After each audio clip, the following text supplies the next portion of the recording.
Hi hello नमस्कार मैत्रिणींनो, मी सोनाली. माझ्या एका नवीन छोट्याशा ब्लॉगमध्ये स्वागत. तर आज आम्ही निघालो होतो स्वामी समर्थाच्या मठामध्ये. तर बघा दुपारची वेळ होती, पटकन म्हणलं जाऊन यावं. आम्हाला करायचं होतं गुरुचरित्र पारायण. तर अशा पद्धतीनं सगळं पटकन आवरून, लहान मुलं होते त्यामुळे इथं टी व्ही लावून त्यांना बसून दिलं आणि पटकन निघालो. कारण मुलांचा जास्त भरोसा नसतं जे किती वेळ थांबतील. तर अशा पद्धतीनं बघा मुलं दंगा करत होती आणि पटकन आम्ही निघालो. आता इथून ॲटोनं जाणार आहे. तर आमची भाडेकरूसुद्धा आमच्यासोबत आली होती, त्यांनाही घ्यायचं होतं साहित्य. मग आम्ही पटकन निघालो. अर्ध्या ते 1 तासात रिटर्न आलो.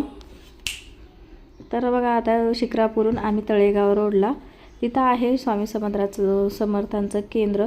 तर अशा पद्धतीनं पटकन निघालो आणि केंद्रामध्ये जाऊन छान स्वामींचं दर्शन घेतलं. तर मी खूप दिवसांनी आली होती इथं आणि गुरुचरित्र पारायण आम्ही घरात पहिल्यांदाच करतो. तर अशा पद्धतीनं पटकन आलो आणि जे काही साहित्य लागते इथून घेतलेलं आहे. बघा मठ खूप सुंदर आहे, प्रसन्न वातावरण, छान वाटलं. तर इथं औदुंबराचं झाड आहे, त्यांचं पण दर्शन घेऊन पुढं गेलो मठामध्ये. तर अशा पद्धतीनं बघा छान असं स्वामी समर्थाचं केंद्र आणि तिथून दर्शन वगैरे करून थोडा वेळ बसून मग इथे नारळ वगैरे घेऊन यायचं होतं. आम्ही नारळ घेतलो आणि थोडं पुढं आलो.